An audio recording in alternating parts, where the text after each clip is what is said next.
ಜನಧ್ವನಿ ಕೇಳುಗರಿಗೆ ನಮಸ್ಕಾರ. ಇದು ನಿಮ್ಮ ನೆಚ್ಚಿನ ಹಾಗೂ ಮೈಸೂರಿನ ಮೊಟ್ಟಮೊದಲ ಸಮುದಾಯ ಬಾನುಲಿ ಕೇಂದ್ರ ಜನಧ್ವನಿ. ಕೇಳುಗರೆ, ತಮ್ಮೆಲ್ಲರಿಗೂ ಬಸವಣ್ಣನವರ ಸರಣಿ ಕಾರ್ಯಕ್ರಮಕ್ಕೆ ಆತ್ಮೀಯವಾದ ಸ್ವಾಗತ. ಇವತ್ತಿನ ನಮ್ಮ ಸರಣಿ ಕಾರ್ಯಕ್ರಮದಲ್ಲಿ ಬಸವಣ್ಣನವರ ಸಾಮಾಜಿಕ ಚಿಂತನೆಗಳ ಕುರಿತು ನಮ್ಮ ಜೊತೆ ಮಾತನಾಡಲಿದ್ದಾರೆ ಸರಗೂರಿನ ದೇವಲಾಪುರ ಗ್ರಾಮದ ಸರ್ಕಾರಿ ಹಿರಿಯ ಪ್ರಾಥಮಿಕ ಶಾಲೆಯ ಶಿಕ್ಷಕರು ಮತ್ತು ಸಾಹಿತಿಗಳಾದ ಕಿರಣ್ ಸಿಡ್ಲೆಹಳ್ಳಿಯವರು. ಬನ್ನಿ ಅವರನ್ನ ಕಾರ್ಯಕ್ರಮಕ್ಕೆ ಸ್ವಾಗತಿಸೋಣ. ಅವರಿಂದಲೇ ಒಂದಿಷ್ಟು ವಿಚಾರವನ್ನ ತಿಳಿಯೋಣ.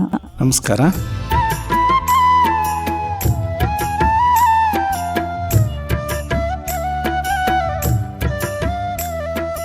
ಎಲ್ಲ ಜನಧ್ವನಿ ಕೇಳುಗರಿಗೂ ಕೂಡ ನಮಸ್ಕಾರವನ್ನು ತಿಳಿಸುತ್ತಾ, ಜಗಜ್ಯೋತಿ ವಿಶ್ವರತ್ನ ಬಸವಣ್ಣನವರ ಕುರಿತು ಕಳೆದ ಸಂಚಿಕೆಗಳಲ್ಲಿ ಸಾಕಷ್ಟು ವಿಚಾರಗಳನ್ನು ನಾವು ತಿಳ್ಕೊಳ್ತಾ ಹೋಗ್ತಿದ್ದು, ಬಸವಣ್ಣನವರ ವಿಚಾರವನ್ನು ಅಗದಷ್ಟೂ ಕೂಡ ಆಳವಾಗಿ ನಮಗೆ ಸಿಗ್ತಾ ಹೋಗ್ತದೆ. ಬಸವಣ್ಣನವರು ಮಾಡಿದಂತಹ ಕ್ರಾಂತಿ, 12ನೇ ಶತಮಾನದಲ್ಲಿ ಆದಂತಹ ಸಾಮಾಜಿಕ ಪರಿವರ್ತನೆ, ಧಾರ್ಮಿಕ ಪರಿವರ್ತನೆ, ಎಲ್ಲ ವಿಚಾರಗಳನ್ನು ಗಮನದಲ್ಲಿಟ್ಕೊಂಡಾಗ ಅವರ ಚಿಂತನೆಗಳು ಇಂದಿಗೂ ಮುಂದಿಗೂ ಎಲ್ಲ ಕಾಲಕ್ಕೂ ಕೂಡ ನಮಗೆ ಬೇಕಾದಂತಹ ಮೌಲ್ಯಗಳನ್ನು ಕೊಡ್ತಾ ಹೋಗ್ತವೆ. ಆ ನಿಟ್ಟಿನಲ್ಲಿ ಪ್ರಸ್ತುತ ದಿನಗಳಲ್ಲಿ ಸಮಾಜದಲ್ಲಿ ಆಗ್ತಾ ಇರತಕ್ಕಂತಹ ಸಂಘರ್ಷಗಳು, ವೈರುಧ್ಯಗಳು ಹಾಗೂ ಏನೆಲ್ಲ ಸಮಸ್ಯೆಗಳು ಎದುರಾಗ್ತಾ ಇದೆ, ಈ ಕಾಲಘಟ್ಟಕ್ಕೆ ಬಸವಣ್ಣನವರ ಚಿಂತನೆಗಳು ದಿವ್ಯೌಷಧಿಯಾಗಿ ನಮಗೆ ಅತ್ಯಗತ್ಯ ಅನ್ನುವುದನ್ನು ಇಡೀ ಜಗತ್ತು ಮನಗಂಡಿರುವುದನ್ನು ನಾವು ಕಾಣ್ತೇವೆ. ಬಸವನಿನ್ನ ಸೇವೆ ಮಾಡುವ ಮನವಯನಗೆ ನೀಡಯ್ಯ. ಬಂಧುಗಳೇ, ಬಸವಣ್ಣನವರು ಸಮಾಜವನ್ನು ಕಟ್ಟ ಬಯಸಿದಂತಹ ಮಹಾನ್ ಸಂತ. ಕಾರಣ, ಸಮಾಜದಲ್ಲಿ ಸಾಮರಸ್ಯ ಮತ್ತು ಸಮಬಾಳ್ವೆ ಬಹಳ ಮುಖ್ಯ. ಇವತ್ತು ಆಗ್ತಾ ಇರತಕ್ಕಂತಹ ಸಾಕಷ್ಟು ಸಂಘರ್ಷಗಳಿಗೆ ನಮ್ಮಲ್ಲಿ ಸಾಮರಸ್ಯ ಇಲ್ಲದೆ ಇರೋದೇ ಪ್ರಮುಖವಾದಂತಹ ಕಾರಣ ಆಗ್ತದೆ. ಇವತ್ತು ಏನೆಲ್ಲ ಯುದ್ಧದ ಕಾರ್ಮೋಡ, ಸಂಘರ್ಷ, ಧರ್ಮದ ನಡುವೆ ಕದನ, ಈ ಎಲ್ಲ ಆಗ್ತಾ ಇದೆ. ಇದಕ್ಕೆಲ್ಲ ನಾವು ಪರಿಹಾರವನ್ನು ಕಂಡುಕೊಳ್ಳಬೇಕು ಅಂದರೆ ಬಸವಣ್ಣನವರ ನೀಡಿದಂತಹ ಕೊಡುಗೆ, ಅವರ ವಚನಗಳು, ಅವರ ಸಂದೇಶಗಳನ್ನು ಪುನರಾವಲೋಕನ ಮಾಡಬೇಕಾದಂತಹ ಅಗತ್ಯ ಇವತ್ತಿದೆ ನಮ್ಮ ಮುಂದೆ. ಇಂತಹ ಸಮಾಜವನ್ನು ಕಟ್ಟಲಿಕ್ಕೆ ಹೊರಟಂಥವರು ಬಸವಣ್ಣನವರು. 12ನೇ ಶತಮಾನದಲ್ಲಿ ಕುವೆಂಪುರವರು ಹೇಳಿದಾಗೆ ಕಾರ್ತೀಕದ ಕತ್ತಲು ಅಂತ ಕರೀತೇವೆ. ಅಂದರೆ ನಮ್ಮ ಸಮಾಜ ಅಷ್ಟು ಗಾಢವಾದ ಕತ್ತಲೆಯಲ್ಲಿ ಮೊಳಗಿತ್ತು. ಜ್ಞಾನದಲ್ಲಾಗ್ಬೋದು, ಮೌಢ್ಯದಲ್ಲಾಗ್ಬೋದು. ಅಂತಹ ಸನ್ನಿವೇಶದಲ್ಲಿ ಬಂದವರು ಬಸವೇಶ್ವರರು. ಅವರು ಆ ಮೌಢ್ಯತೆಯ ತೊಲಗದ ಹೊರತು ಜನರಿಗೆ ಅರಿವಿನ ಬೆಳಕು ಮೂಡುವುದಿಲ್ಲ. ಬೆಳಕಿರ್ತದೆ, ಬೆಳಕಿದ್ದಾಗ ಆ ಬೆಳಕನ್ನು ಒಂದು ಮೌಢ್ಯದ ಮೋಡ ಮುಸ್ಕಾಗಿರ್ತದೆ. ಆ ಮೌಢ್ಯದ ಮೋಡವನ್ನು ತೆರೆಸಬೇಕು ಅಂದರೆ ಜ್ಞಾನ ಬೇಕು. ಜ್ಞಾನದ ಬಲದಿಂದ ಅಜ್ಞಾನದ ಕೇಡ ನೋಡಯ್ಯ ಅನ್ನುವಂಥ ಮಾತನ್ನು ಹೇಳ್ತಾರೆ. ಆ ಜನರಿಗೆ ಆ ಜ್ಞಾನವನ್ನು ಕೊಡಬೇಕು. ಆ ಜ್ಞಾನಕ್ಕೆ ಅಡೆತಡೆ ಆಗಿರ್ತಕ್ಕಂಥದ್ದೇನು ಅವತ್ತು ಜಾತಿ ವ್ಯವಸ್ಥೆ. ಈ ಜಾತಿ ವ್ಯವಸ್ಥೆ ಸಮಾಜದಿಂದ ತೊಲಗದ ಹೊರತು ಜನರಿಗೆ ಜ್ಞಾನ ಮೂಡುವುದಿಲ್ಲ ಅನ್ನೋದನ್ನು ಸ್ಪಷ್ಟವಾಗಿ ಬಸವೇಶ್ವರರು ಅರ್ಥಕೊಳ್ತಾರೆ. ಅದಕ್ಕೆ ಬಸವೇಶ್ವರರು ಜಾತಿಯ ವ್ಯವಸ್ಥೆ ಬಗ್ಗೆ ಅವರು ಶೋಧಿಸ್ತಾ ಹೋದಾಗ ಒಂದು ನಮಗೆ ಅರಿವಿಗೆ ಬರ್ತದೆ, ನಮ್ಮಲ್ಲಿ ವೃತ್ತಿ ಆಧಾರಿತ ಜಾತಿ ಇತ್ತೇ ಹೊರತು ಜಾತಿ ಆಧಾರಿತ ವೃತ್ತಿ ಎಲ್ಲೂ ಇರಲಿಲ್ಲ. ಅದನ್ನು ನಾವು ಮಾಡಿಕೊಂಡಿರ್ತಕ್ಕಂಥದ್ದು. ಅದು ಅಂದರೆ ವಿಶೇಷವಾಗಿ ಭಾರತದ ಇತಿಹಾಸವನ್ನು ನಾವು ಅವಲೋಕನ ಮಾಡ್ತಾ ಹೋದಾಗ ಕರ್ನಾಟಕ ವಿಶಿಷ್ಟವಾಗಿ ನಿಲ್ತದೆ. ಪ್ರಾಚೀನ ಕರ್ನಾಟಕ ಅದರಲ್ಲೂ ವಿಶೇಷವಾಗಿ. ಯಾಕೆಂದರೆ ಪ್ರಾಚೀನ ಕರ್ನಾಟಕದಲ್ಲಿ ಯಾವುದೇ ಧರ್ಮ ಇರಲ್ಲ, ಯಾವುದೇ ಜಾತಿ ಇರಲ್ಲ. ಕಸುಬನ್ನು ಮಾಡ್ತಾ ಇರ್ತಾರೆ. ಒಂದಷ್ಟು ಜನ ವ್ಯವಸಾಯವನ್ನು ಮಾಡ್ತಿದ್ದಾರೆ, ಅವರು ಒಕ್ಕಲಿಗರು ಅಂತ ಕರ್ಕೊಂಡ್ರು. ಇನ್ನೊಂದಷ್ಟು ಜನ ಬಟ್ಟೆ ತೊಳಿತಾ ಇರ್ತಾರೆ, ಅವರು ಮಡಿವಾಳರಾದರು. ಮತ್ತು ಚರ್ಮದ ಕೆಲಸವನ್ನು ಮಾಡ್ತಕ್ಕಂಥವ್ರು ಚಮ್ಮಾರರಾದರು.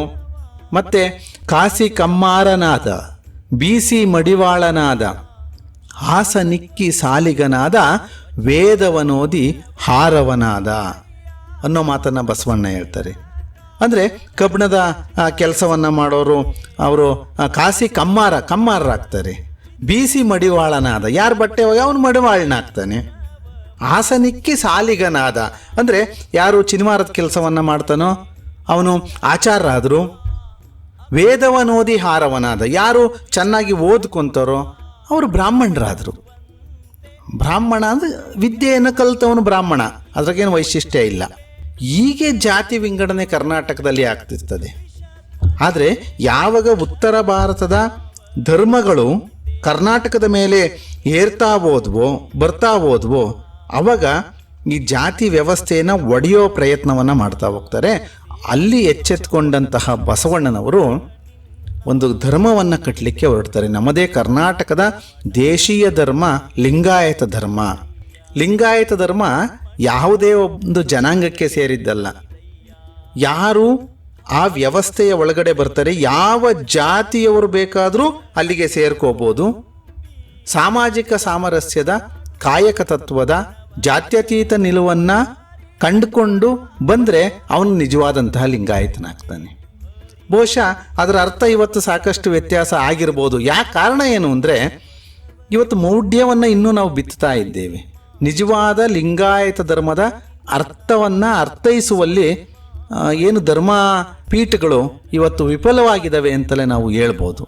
ಇಲ್ಲಿ ಸಾಮಾಜಿಕ ಸಾಮರಸ್ಯ ತಮ್ಮ ತಮ್ಮ ಪಟ್ಟಭದ್ರದ ಹಿತಾಸಕ್ತಿಗೋಸ್ಕರ, ತಮ್ಮ ತಮ್ಮ ರಾಜಕಾರಣದ ಲಾಭಕ್ಕೋಸ್ಕರ ಇವತ್ತು ಜಾತಿಯನ್ನು ವಿಂಗಡಣೆ ಮಾಡ್ತಾ ಇರ್ತಕ್ಕಂಥದ್ದನ್ನು ಕಾಣ್ತೇವೆ. ಬಹುಶಃ ಬಸವಣ್ಣನವರನ್ನು ನಾವು ಆಚರಣೆ ಮಾಡಿಕೊಂಡು ಈ ರೀತಿ ಸುಳ್ಳನ್ನು ಹೇಳ್ಕೊಂಡು ನಡೀತಾ ಇರೋದು ಬಸವಣ್ಣನವರಿಗೆ ಮಾಡಿದಂತಹ ಅಪಮಾನ ಅಂತ ಹೇಳ್ಬೋದು. ಹೀಗೆ ಸಮಾಜದಲ್ಲಿ ಒಂದು ಸಾಮರಸ್ಯವನ್ನು ಉಂಟು ಮಾಡಬೇಕು ಅಂದರೆ ಬಸವಣ್ಣನವರ ಚಿಂತನೆಗಳನ್ನು ನಾವು ಮತ್ತೆ ಮತ್ತೆ ಮತ್ತೆ ಮತ್ತೆ ಅವಲೋಕನ ಮಾಡಿಕೊಳ್ಳಬೇಕಾದಂತಹ ಅತ್ಯಗತ್ಯತೆ ಇವತ್ತು ಖಂಡಿತ ಇದೆ ಅಂತ ಹೇಳಿದ್ರೆ ತಪ್ಪಾಗಲಿಕ್ಕಿಲ್ಲ. ಬಂಧುಗಳೇ, ಬಸವಣ್ಣನವರ ಸಮಾಜದ ನಿರ್ಮಾಣಕ್ಕೆ ಮೊದಲನೇ ಅಂಶ ಆಗಿ ನಮಗೆ ಕಾಣ್ತಕ್ಕಂಥದ್ದು ಜಾತ್ಯತೀತ ಭಾವನೆ. ಇವತ್ತು ನಾವು ಪಠ್ಯ ಪುಸ್ತಕಗಳನ್ನು ನೋಡ್ತೇವೆ. ಬಹುಶಃ ನಾನೇ ಒಂದು ಲೇಖನವನ್ನು ಬರೆದಿದ್ದೆ, ಎಡಬಲಗಳ ಹೊರಳಿನಲ್ಲಿ ಸಿಲುಕಿಕೊಂಡಿರುವ ಪಠ್ಯ ಅಂತ. ಅಂದರೆ ಇವತ್ತು ಒಂದು ಸಮಾಜದ ಪರಿಕಲ್ಪನೆಯ ಪಠ್ಯ ಪುಸ್ತಕಗಳನ್ನು ನಾವು ಮಕ್ಕಳಿಗೆ ಕೊಡೋಕ್ಕಾಗ್ತಾ ಇಲ್ಲ. ಎಡಪಂಥ, ಬಲಪಂಥ, ಈ ಸರ್ಕಾರ ಬಂದಾಗ ಈ ಪಠ್ಯ, ಆ ಸರ್ಕಾರ ಬಂದಾಗ ಆ ಪಠ್ಯ, ಈ ನಡುವೆ ಈ ಪಠ್ಯ ಮತ್ತು ಶಿಕ್ಷಣ ಸಿಗಾಕೊಂಡಿದೆ ಇವತ್ತು. ಸೊ ಇಂಥ ಪರಿಸ್ಥಿತಿಯಲ್ಲಿ ನಾವು ಮಕ್ಕಳಲ್ಲಿ ಸಾಮರಸ್ಯವನ್ನು ಎಷ್ಟರ ಮಟ್ಟಿಗೆ ಮೂಡಿಸಬಹುದು ಅಂತ ಸಾಕಷ್ಟು ಜನದ ಚಿಂತನೆಯಾಗಿದೆ. ಹೀಗೆ ಜಾತ್ಯತೀತ ಪರಿಕಲ್ಪನೆ ಅಂತಕ್ಕಂಥದ್ದು ಅಷ್ಟು ಸುಲಭ ಅಲ್ಲ. ಅದನ್ನು ಬಹಳ ಶಿಕ್ಷಣದ ಮೂಲಕನೇ ಆ ಒಂದು ಮುಳ್ಳನ್ನು ನಾವು ತೆಗಿಬೇಕಾಗಿದೆ. ಇವತ್ತು ನಾವೆಲ್ಲೋ ಜಾತ್ಯತೀತ ಭಾಷಣ ಮಾಡಿದ ಮಟ್ಟಿಗೆ ಸಮಾಜ ಜಾತ್ಯತೀತ ಆಗಲ್ಲ. ಹೇಗೆ ಹಿರೋಶಿಮಾ ಮತ್ತು ನಾಗಸಾಕಿ ಇಂತಹ ದೇಶಗಳಲ್ಲಿ ಬಾಂಬ್ ಹಾಕಿದ್ರು ಅಲ್ಲೆಲ್ಲ ಬಹಳ ಸಮಸ್ಯೆ ಎದುರಾಯಿತು. ಮತ್ತೆ ಆ ದೇಶಗಳು ಮುಳುಗೋಗಲಿಲ್ಲ, ಎದ್ದು ನಿಂತ್ಕೊಂಡು ಏನು ಮಾಡಿದ್ರು ಅಂದರೆ ಶಿಕ್ಷಣದಲ್ಲೇ ಅವರು ಶಾಂತಿಯನ್ನು ಕೊಡ್ಲಿಕ್ಕೆ ಶುರು ಮಾಡಿದ್ರು. ಹಾಗೆ ಬೆಳೆದು ಇವತ್ತು ಆ ಜನಾಂಗ ಇವತ್ತು ಮುಂದುವರೆದಿದೆ. ಅವರು ಪ್ರಾರಂಭ ಮಾಡಿದ್ದು ಯಾರೋ ವಯಸ್ಸಾದವ್ರಿಗೋ ನಡು ವಯಸ್ಸಿನವ್ರಿಗೋ ಅಲ್ಲ, ಶಿಕ್ಷಣದ ಮೂಲಕ ಪ್ರಾರಂಭ ಮಾಡಿದ್ರು ಅವರು. ನಮ್ಮಲ್ಲಿ ಮಾಡಬೇಕಾಗಿರೋದು ಅಲ್ಲಿ ನಾವು ಎಲ್ಲೋ ಯಾರನ್ನೋ ಕೂರಿಸ್ಕೊಂಡು ವಯಸ್ಸಾದವ್ರು ನಡು ವಯಸ್ಸಿನವ್ರಿಗೂ ನಾವು ತತ್ವ ಬೋಧನೆ ಮಾಡ್ತಾ ಹೋದರೆ ಬಹುಶಃ ಅದು ಸಾಕಾಗಲ್ಲ. ಅಬ್ದುಲ್ ಕಲಾಂ ಅವರು ಭಾಷಣಕ್ಕೆ ಕರೆದ್ರೆ ಒಂದು ಮಾತು ಹೇಳ್ತಾ ಇದ್ರು ಅವ್ರು ಯಾವಾಗಲೂ, ನನ್ನ ಮುಂದೆ ಯಾರು ಕೂತ್ಕೊತಾರೆ ಅಂತ. ಯುವಕರು ಸ್ಟೂಡೆಂಟ್ಸು ಇದ್ದರೆ ಮಾತ್ರ ಕಲಾಂ ಅವರು ಭಾಷಣ ಮಾಡ್ತಿದ್ರು, ಇಲ್ದಿದ್ರೆ ಅವ್ರು ಭಾಷಣ ಮಾಡ್ತಿರ್ಲಿಲ್ಲ. ಉಪಯೋಗ ಏನು ಅನ್ನೋರು ಅಂದರೆ ಮುಂದಿನ ಸಮಾಜವನ್ನು ಕಟ್ಟುವಂತಹ ರೀತಿ ಅರಿವು ಅವ್ರಿಗಿತ್ತು. ಬಸವಣ್ಣನವರ ಚಿಂತನೆಗಳು ಇವತ್ತು ಮಕ್ಕಳಲ್ಲಿ ಮೂಡಬೇಕಾಗಿದೆ ಮೊದಲನೇದಾಗಿ. ಆವಾಗ ಮಾತ್ರ ನಾವು ಸಮಾಜವನ್ನು ನಿರ್ಮಾಣ ಮಾಡ್ತೇವೆ. ಈ ನಡು ವಯಸ್ಸವರೋ ಮತ್ತೊಬ್ಬರೋ ಆದರೆ ಅವರು ತಮ್ಮ ಅಧಿಕಾರ ಸಂಪತ್ತಿನ ಲಲಾಸೆಯಲ್ಲಿ ಆಲೋಚನೆ ಮಾಡ್ತಾ ಇರ್ತಾರೆ. ಮಕ್ಕಳಾಗಲ್ಲ, ಮಕ್ಕಳ ಮನೋಭಾವನೆ ಬೇರೆ. ಅವರಿಗೆ ನಾವು ಶಿಕ್ಷಣವನ್ನು ಕೊಡಬೇಕಾಗಿದೆ. ಒಂದು ಜಾತ್ಯತೀತ ನಿಲುವನ್ನು ರೂಪಿಸೋದು, 12ನೇ ಶತಮಾನದಲ್ಲೇ ಬಸವಣ್ಣವರು ಅಂತರ್ಜಾತೀಯ ವಿವಾಹ ಅಂತ ಒಂದು ಕ್ರಾಂತಿಕಾರಿಕ ಕೆಲಸಕ್ಕೆ ಕೈ ಹಾಕಿದ್ರು. ಇವತ್ತು ಕೂಡ ನಾವು ಅದನ್ನು ಅಷ್ಟು ಸುಲಭವಾಗಿ ಮಾಡಲಿಕ್ಕೆ ಆಗ್ತಾ ಇಲ್ಲ. ಸರ್ಕಾರ ಏನೇ ಕಾನೂನು ತರಲಿ, ಸಂವಿಧಾನ ಏನೇ ಹೇಳಲಿ, ಆದರೆ ಸಮಾಜದಲ್ಲಿ ಅದನ್ನು ಎದುರಿಸ್ತಕ್ಕಂಥದ್ದು ತುಂಬ ಸಮಸ್ಯೆ ಇದೆ. ಇವತ್ತು ಯಾಕೆ ಆಗ್ತಾ ಇಲ್ಲ? ಇಂತಹ ಚಿಂತನೆಗಳು ನಮ್ಮಲ್ಲಿ ಆಗಬೇಕು. ಎಲ್ಲಿ ವಿಫಲರಾಗಿದ್ದೇವೆ ನಾವು? ಈ ಥರದ ಆಲೋಚನೆಯನ್ನು ಮಾಡಬೇಕು. ಸಾಮಾಜಿಕ ಸಾಮರಸ್ಯವನ್ನು ಮೂಡಿಸುವಲ್ಲಿ ಮೊದಲನೆಯ ಮೆಟ್ಟಿಲಾಗಿ ಬಸವಣ್ಣನವರು ನಮಗೆ ಕೊಟ್ಟಿದ್ದು ಜಾತ್ಯತೀತ ಮನೋಭಾವನೆ. ಅವ್ರು ಹೇಳ್ತಾರೆ, ಹೊಲಸು ತಿನ್ನುವವನು ಒಲೆಯ, ಮಾತಿಗೆ ಕದ್ದವನು ಮಾದಿಗ. ಯಾರು ನಿಜಾರ್ಥದಲ್ಲಿ ಸಮಾಜದಲ್ಲಿ ಸಾಮರಸ್ಯವನ್ನು ಮೂಡಿಸ್ತೋ ಅವನೇ ಉತ್ತಮ ಅಂತ ಹೇಳ್ತಾರೆ. ಅವನು ಯಾವ ಜಾತಿನಾರು ಆಗಿರಲಿ. ಜಾತಿಹೀನನ ಮನೆಯ ಜ್ಯೋತಿತಾಹೀನವೇ, ಎಲ್ಲ ಸಮಾನರು ನಾವು. ಸೊ ಈ ಥರ ಕಲ್ಪನೆಗಳು ಮಕ್ಕಳಲ್ಲಿ ಮೂಡಬೇಕಾಗಿದೆ. ವಿಶೇಷವಾಗಿ ಒಂದು ಜಾತ್ಯತೀತ ಭಾವನೆ ಮೊದಲ ಮೆಟ್ಟಿಲಾಗಿ ನಮಗೆ ಕಾಣ್ತದೆ. ಎರಡನೆಯ ಮೆಟ್ಟಿಲು ಕಾಯಕ ತತ್ವ ಅಂತ. ಕರ್ಮ ಸಿದ್ಧಾಂತದಿಂದ ಕಾಯಕ ಸಿದ್ಧಾಂತಕ್ಕೆ ತಂದವರು ಬಸವಣ್ಣನವರು. ಕರ್ಮ ಸಿದ್ಧಾಂತ ಇರ್ತದೆ ನಮ್ಮಲ್ಲಿ ಪುರಾತನದಲ್ಲಿ, ಅದನ್ನು ಕಾಯಕ ಸಿದ್ಧಾಂತವನ್ನಾಗಿ ಮಾಡ್ತಾರೆ. ಹಾಗಾದರೆ ಬಸವಣ್ಣನವರ ಅರ್ಥದಲ್ಲಿ ಕಾಯಕ ಅಂದರೆ ಏನು? ಇದು ಭಾಳ ದುಡಿಯೋದು, ಕೇವಲ ಕೆಲಸ ಮಾಡೋದು, ಸಂಪತ್ತನ್ನು ಗಳಿಸೋದು ಕಾಯಕವಾ? ಖಂಡಿತ ಅಲ್ಲ, ಅಷ್ಟಕ್ಕೆ ಸೀಮಿತವಾಗಿಲ್ಲ. ಈ ಕಾಯಕ ಅನ್ನೋ ಒಂದು ಪರಿಕಲ್ಪನೆ ಬಹಳ ವಿಶಾಲವಾದಂತಹ ಅರ್ಥವನ್ನು ನಮಗೆ ಕೊಡ್ತಾ ಹೋಗ್ತದೆ. ನಾನು ಕೆಲಸವನ್ನು ಮಾಡ್ತೀನಿ ಅಂದರೆ ಏನೋ ಒಂದು ಕೆಲಸ ಮಾಡೋದಲ್ಲ, ನಾನು ಮಾಡುವ ಕೆಲಸ ಸಮಾಜಕ್ಕೆ ಪೂರಕವಾಗಿರಬೇಕು.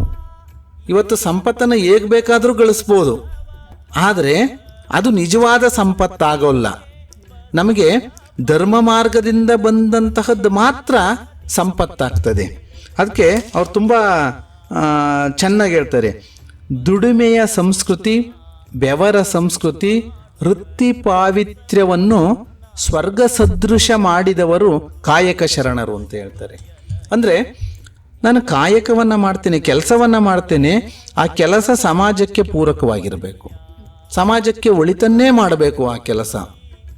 ಅದರಿಂದ ನಾನು ಎಷ್ಟು ಸಂಪತ್ತನ್ನು ಪಡ್ಕೊಳ್ತೇನೆ ನನ್ನ ಜೀವನಕ್ಕೆ, ಅದರಲ್ಲೂ ಆ ಹಂತಕ್ಕೆ ನಾವು ಬದುಕೋಕ್ಕಾಗಲ್ಲ ಬಿಡಿ, ಅವತ್ತಿನ ಜೀವನಕ್ಕೆ ಎಷ್ಟು ಅಗತ್ಯವೋ ಅಷ್ಟನ್ನು ಮಾತ್ರ ನನ್ನ ದುಡಿಮೆಯನ್ನು ಎತ್ಕೊಳೋದು, ಉಳಿದಿದ್ದು ನನಗೆ ಬೇಡ.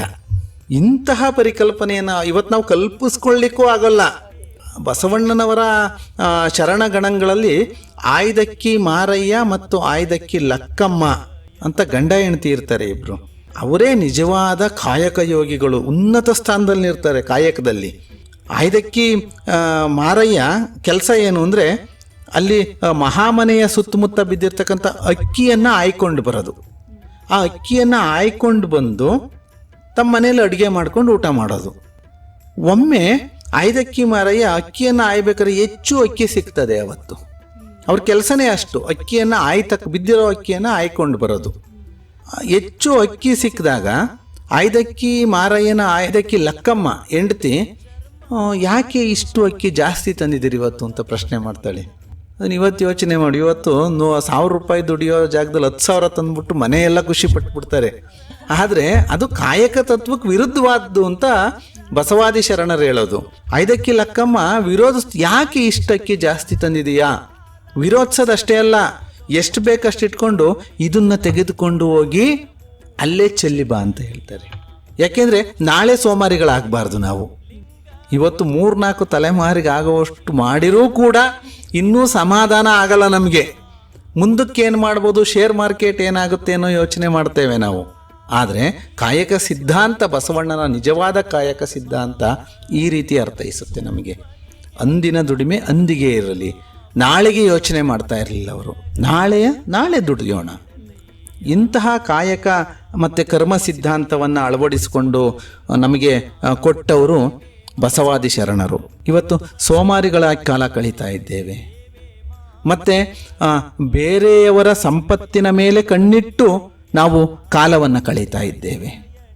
ಮತ್ತು ವಾಮ ಮಾರ್ಗದಿಂದ ನಮಗೆ ಸಂಪತ್ತು ಹೇಗೆ ಬರ್ತದೆ ಅಂತ ಯೋಚನೆ ಮಾಡ್ತಾ ಇದ್ದೇವೆ. ಬಸವಣ್ಣನವರು ಹೇಳ್ತಾರೆ, ಹೇಗೆ ನಾವು ಬದುಕಬೇಕು ಅಂದರೆ ಅನ್ನದೊಳಗೊಂದ ಗುಳ. ನೋಡಿ, ಇದನ್ನು ನಮ್ಮ ಎಲ್ಲ ಈ ಸಾರ್ವಜನಿಕ ವಲಯದಲ್ಲಿ ಕೆಲಸ ಮಾಡ್ತಕ್ಕಂಥವ್ರು ಅರ್ಥ ಮಾಡ್ಕೋಬೇಕು. ಅನ್ನದೊಳಗೊಂದಗುಳ, ಹೊನ್ನಿನೊಳಗೊಂದೊರೆಯ, ಸೀರೆಯೊಳಗೊಂದೆಳೆಯ, ಇಂದಿಂಗೆ ನಾಳಿಂಗೆ ಬೇಕೆಂದೇನಾದೊಡೆ, ನಿಮ್ಮ ಆಣೆ ನಿಮ್ಮ ಪ್ರಮಥರ ಆಣೆ ಕೂಡಲ ಸಂಗಮ ದೇವ. ಕೇವಲ ಸಂಪತ್ತು ಅನ್ನೋದು ನನ್ನ ನಿಜವಾದ ಇಂದಿನ ದುಡಿಮೆಯ ಪಾಲಾಗಿ ಮಾತ್ರ ನನಗೆ ಸಿಗಲಿ ಅಂತ ಆಲೋಚನೆಗೆ ಮಾಡಿಕೊಂಡವರು ಬಸವಾದಿ ಶರಣರು. ಮತ್ತು ಸಮಾಜಕ್ಕೆ ಕೊಟ್ಟಂತಹ ಅತಿ ದೊಡ್ಡ ಒಂದು ಕೊಡುಗೆ ಕಾಯಕ ತತ್ವ. ಅದು ಸಾಮಾಜಿಕ ಸಾಮರಸ್ಯಕ್ಕೆ ಎರಡನೆಯ ಮೆಟ್ಟಿಲಾಗಿ ನಿಲ್ತದೆ. ಮೊದಲನೇ ಮೆಟ್ಟಿಲಾಗಿ ನಮಗೆ ಜಾತ್ಯತೀತ ಮನೋಭಾವನೆ, ಎರಡನೆಯ ಮೆಟ್ಟಿಲಾಗಿ ನಮಗೆ ನಿಲ್ತಕ್ಕಂಥದ್ದು ಕಾಯಕ ತತ್ವ. ಈ ಕಾಯಕ ತತ್ವವನ್ನು ನಾವು ಅಳವಡಿಸ್ಕೋಬೇಕಾಗ್ತಿದೆ. ಅಂದರೆ ಕೆಲಸ ನೋಡಿ ತಾರತಮ್ಯ ಇರಲಿಲ್ಲ. ಇನ್ನೊಂದು ಕಾಯಕ ತತ್ವದ ಎರಡನೇ ಅಂಶ ಅಂದರೆ ನಾವು ಒಂದು ದುಡಿಮೆ ಆಗ್ಬೋದು, ಇನ್ನೊಂದು ಯಾವುದೇ ಕೆಲಸವಾಗಿರಲಿ, ಯಾವುದೇ ಕೆಲಸ ಆಗಿರಲಿ, ಅದು ಕಸ ಗುಡಿಸೋ ಕೆಲಸ ಆಗಿರಲಿ ಅಥವಾ ರಾಷ್ಟ್ರಪತಿ ಕೆಲಸ ಆಗಿರಲಿ. ಲೇಬರ್ಸ್ ಆ್ಯಕ್ಟಲ್ಲಿ ಶರಣರ ಲೇಬರ್ಸ್ ಆ್ಯಕ್ಟಲ್ಲಿ ಎಲ್ಲರೂ ಸಮ. ಅವನು ಡಿ ದರ್ಜೆ ನೌಕರ ಆಗಿರಲಿ, ಅವನು ಎ ದರ್ಜೆ ನೌಕರನಾಗಿರಲಿ, ಎಲ್ಲರಿಗೂ ಒಂದೇ ಹೆಸರು ಶರಣ. ಈ ಶರಣ ಅನ್ನೋ ಕಲ್ಪನೆ ಇದೆಯಲ್ಲ, ಅದು ಕೂಡ ಅಷ್ಟೇ ಭಾಳ ವಿಶಾಲವಾಗಿರ್ತಕ್ಕಂಥದ್ದು. ಶರಣ ಯಾರು ಅಂದ್ರೆ ಎಲ್ಲರೂ ಶರಣರೇ. ಅವನು ಮೇಲು ಕೀಳು ಮನೋಭಾವನೆ ಜಾತಿನಲ್ಲೂ ಇರಲಿಲ್ಲ, ಅವ್ರು ಮಾಡೋ ಕೆಲಸದಲ್ಲೂ ಇರಲಿಲ್ಲ. ಇರುವ ಕೆಲಸವ ಮಾಡು ಕಿರಿದೆನದೆ ಮನವಿಟ್ಟು, ದೊರೆತುದನ್ ಅಸಾಧವೆಂದುಣ್ಣು ಗೊಣಗಿಡದೆ, ಧರಿಸು ಲೋಕದ ಭರವ ಪರಮಾರ್ಥವನು ಬಿಡದೆ, ಹೊರಡು ಕರೆ ಬರಲಳದೆ ಮಂಕುತಿಮ್ಮ. ಡಿ ವಿ ಜಿ ಹೇಳ್ತಾರೆ ಕಾಯಕ ತತ್ವದ ಬಗ್ಗೆ. ಇರುವ ಕೆಲಸವ ಮಾಡು, ಬಸವಣ್ಣ ಹೇಳಿದ್ದು ಅದನ್ನೇ. ಯಾವ ಕೆಲಸ ಆಗಿರಲಿ, ಅದು ಯಾವ ಕೆಲಸ ಆಗಿರಲಿ, ಇರುವ ಕೆಲಸವ ಮಾಡು ಕಿರಿದೆನದೆ ಮನವಿಟ್ಟು. ಅಯ್ಯೋ ಬಿಡಪ್ಪ, ನಾನೇನಿಂತ ಒಂದು ಸಣ್ಣ ಕೆಲಸ, ಇದರಿಂದ ಏನಾಗ್ತದೆ, ಗೊಣಗಾಡ್ಕೊಂಡೇ ಮಾಡ್ತೀವಿ. ಅಯ್ಯೋ ನಾನು ಬರೀ ಪ್ರೈಮರಿ ಸ್ಕೂಲ್ ಟೀಚರ್ ಆದೆ, ನನ್ನ ಫ್ರೆಂಡ್ಸ್ ಎಲ್ಲ ಕಾಲೇಜ್ ಲೆಕ್ಚರ್ ಆದರು, ಈ ಭಾವನೆ ನಮ್ಮಲ್ಲಿ ಇರುತ್ತೆ. ಆದರೆ ಅದು ಹೋಗಬೇಕು ನಮ್ಮಲ್ಲಿ. ಇರುವ ಕೆಲಸವ ಮಾಡು ಕಿರಿದೆನದೆ ಮನವಿಟ್ಟು, ದೊರೆತುದನ್ ಅಸಾಧವೆಂದುಣು. ನಮಗೆ ಏನು ಸಿಗುತ್ತೋ ಅದನ್ನು ಪ್ರಸಾದ, ದೇವರು ಕೊಟ್ಟ ಪ್ರಸಾದ ಅಂತ ಸ್ವೀಕರಿಸಬೇಕಾಗ್ತದೆ. ನನಗೆ ಇವತ್ತು ಬರೀ ಅನ್ನ ಸಾಂಬಾರು ಸಿಗ್ಬೋದು, ಬರೀ ರೊಟ್ಟಿ ಸಿಗ್ಬೋದು. ನಾನು ಯಾವುದೋ ಭಕ್ಷ್ಯ ಭೋಜನಕ್ಕೆ ಆಸೆ ಪಡದೆ ಸಿಕ್ಕಿದ್ದನ್ನು ಒಟ್ಟು ತುಂಬ ಊಟ ಮಾಡಿಕೊಂಡು ನೆಮ್ಮದಿಯಾಗಿರು. ದೊರೆತುದನ ಅಸಾಧವೆಂದುಣ್ಣು ಗೊಣಗಿಡದೆ, ಧರಿಸು ಲೋಕದ ಬರವ. ಈ ಪ್ರಪಂಚದಲ್ಲಿ ನಡೀತಕ್ಕಂಥ ಕೆಲಸ ಸಮಸ್ಯೆ ನಂದಲ್ಲ. ಉಗ್ರಗಾಮಿಗಳ ವಿರುದ್ಧ ಸೈನಿಕರು ಹೋರಾಟ ಮಾಡ್ತಿದ್ದಾರೆ ಅಂದರೆ ಅದಕ್ಕೂ ನನಗೂ ಸಂಬಂಧ ಏನು ಅಂತ ಯೋಚನೆ ಮಾಡೋದಲ್ಲ. ಧರಿಸು ಲೋಕದ ಬರವ, ಈ ಜಗತ್ತಿನಲ್ಲಿ ನಡೀತಕ್ಕಂಥ ಸಮಸ್ಯೆ ನನ್ನ ಸಮಸ್ಯೆ ಅಂತ ಸ್ವೀಕರಿಸು. ಧರಿಸು ಲೋಕದ ಬರವ ಪರಮಾರ್ಥವನ್ನು ಬಿಡ. ಪರಮಾರ್ಥ ಅಂದ್ರೆ ಧರ್ಮ. ನೀನೇನೇ ಮಾಡು, ಧರ್ಮವನ್ನು ಬಿಡಬೇಡ ಅನ್ನೋ ಒಂದು ಮಾತನ್ನು ತುಂಬ ಚೆನ್ನಾಗಿ ಸ್ಪಷ್ಟವಾಗಿ ಹೇಳ್ತಾರೆ. ಇವು ಕಾಯಕ ತತ್ವ, ಇದು ಕರ್ಮ ಸಿದ್ಧಾಂತ. ಈ ರೀತಿ ನಾವು ದುಡಿಮೆಯನ್ನು ಮಾಡ್ತಾ ಹೋಗ್ಬೇಕಾಗ್ತದೆ. ಅನ್ನ ಉಣುವಂದು ಕೇಳ್. ಇನ್ನೊಂದು ಅದ್ಭುತವಾದ ಮಾತಿದೆ ನೋಡಿ, ಕರ್ಮ ಸಿದ್ಧಾಂತ ಕಾಯಕ ತತ್ವಕ್ಕೆ.